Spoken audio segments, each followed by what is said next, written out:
Okay, let's talk about this photo of Emerson. So we're gonna pull this photo into Photoshop, and I'm gonna walk you through how I would edit this, because I just edited a similar one, and there's a couple things just to like make you aware of, and some other options you have as far as editing that aren't too much different than what you're already doing.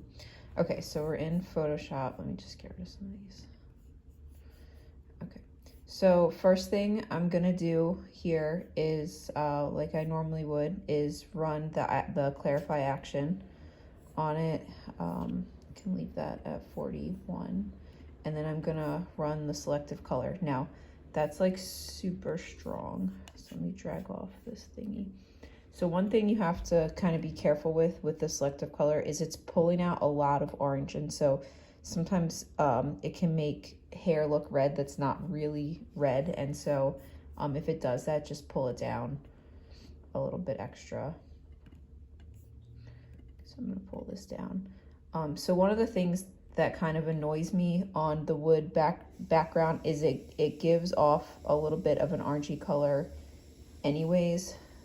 So before, after. So we're gonna just kind of work through that. So I did those two things. The next thing I'm going to do is I'm gonna just get rid of this mark on the wall with my healing brush. And then I'm going to work on this stain on her shirt. So zoom in here.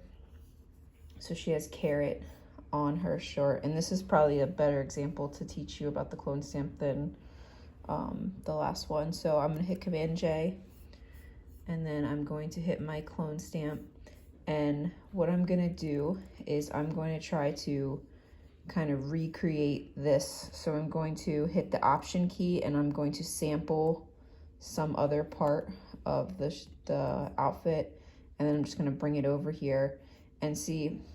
This is dragging as you drag. So there's like think of like an invisible clone over here that's taking stuff. So like I grabbed right here and it's here and I did it, and then I can drag, keep going, and it's gonna keep giving me what's like right next to it. So I took away the little orange there. Now for this right here, what I'm gonna do is I'm gonna pull this little spot and I'm gonna put it on here.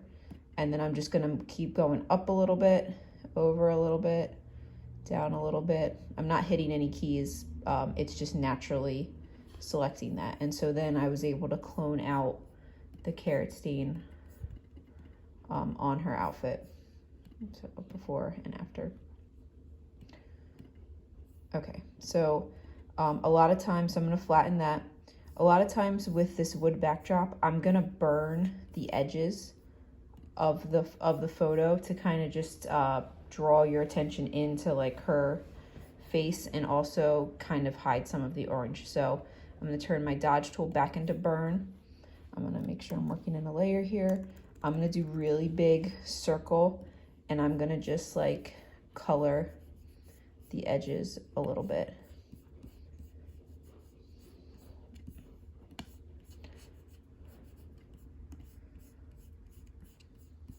You can keep doing it a couple times. So you can see before, after. If you feel like it's like a little too much, you can turn down the opacity on it, but it just kind of gets rid of some of the orange and draws your attention in to her face. Something else that you can do, I did it on the last photo, this one might not necessarily need it, is you can Command J, hit another layer. You can go up here to Image, Adjustments, Curves Adjustment, and do a Curves Adjustment. And what that's gonna do, like in the last photo, her face was just like a little darker than I wanted it to be. So I pulled the curves up to brighten her face, and then you're gonna erase it. Get your erase tool because you're on a layer here. Make this a really big.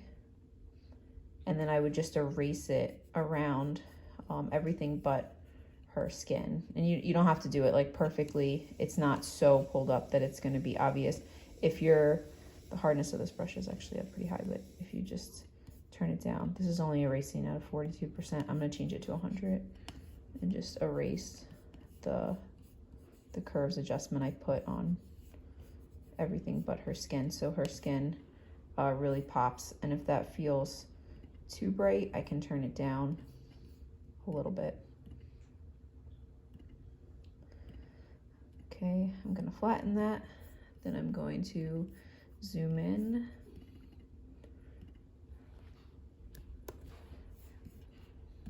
Gonna dodge her eyes a little bit.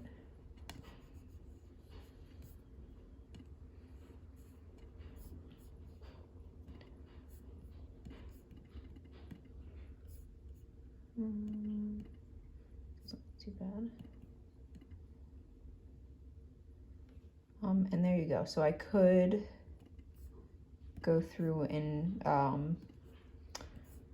work on her skin a little bit, but it's not horrible, and there's really nothing so obviously bad that you need to really run the deblotch on her skin. It's pretty smooth, and this isn't like super up close. Whoops.